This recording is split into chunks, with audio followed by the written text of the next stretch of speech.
একটা সিনেমার আসল সৌন্দর্য অনেকটাই নির্ভর করে তার ভিজুয়ালের উপর, আর সেই জায়গা থেকে টিম রকস্টার সত্যি দুর্দান্ত কাজ করেছে। সিনেমার প্রতিটা সিন এবং সাবিলা নূরের প্রতিটা লুকই অনেক আই সুদিং এবং তাদের যে কেমিস্ট্রিটা অনেক সুন্দরভাবে ফুটে তোলা হয়েছে। এর ভিজুয়াল এতটাই এস্থেটিক যে মনে হচ্ছে যে এটির মাধ্যমে বাংলাদেশি সিনেমা একটি আই সুদিং এবং এস্থেটিক জোনরার মধ্যে প্রথম প্রবেশ করতে চলেছে। এর আগে বাংলাদেশে কোনো সিনেমা বা রোমান্টিক জোনরার কোনো সিনেমা এরকম আই সুদিং সিন দেখা যায়নি। তো এই সিনেমার মাধ্যমে একটি বড় ধরনের চেঞ্জ আসতে চলেছে বাংলাদেশি সিনেমা ইন্ডাস্ট্রিতে।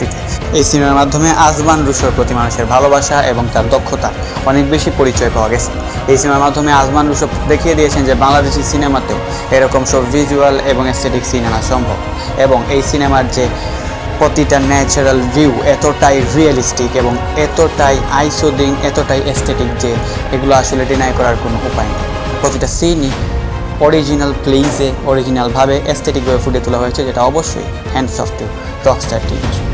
এছাড়াও এই টিজারটিতে সিনেমার গল্প অনেকটাই লুকিয়ে রাখা হয়েছে এবং এটির মাধ্যমে গল্প না বলেও যে টিজারের মাধ্যমে মানুষকে অনেক বেশি অ্যাট্রাক্ট করা যায় সেটি আসলে আজ মানুষও খুব ভালোভাবেই বুঝিয়ে দিয়েছেন। এই সিনেমার প্রতিটা সিন দেখার পর মানুষের আগ্রহ সিনেমাটি দেখার প্রতি আরও বেশি বেড়ে গেছে। তো এই ছিল আমাদের আজকের ভিডিও। পরবর্তী ভিডিওর জন্য অবশ্যই চ্যানেল সাবস্ক্রাইব করুন। ধন্যবাদ।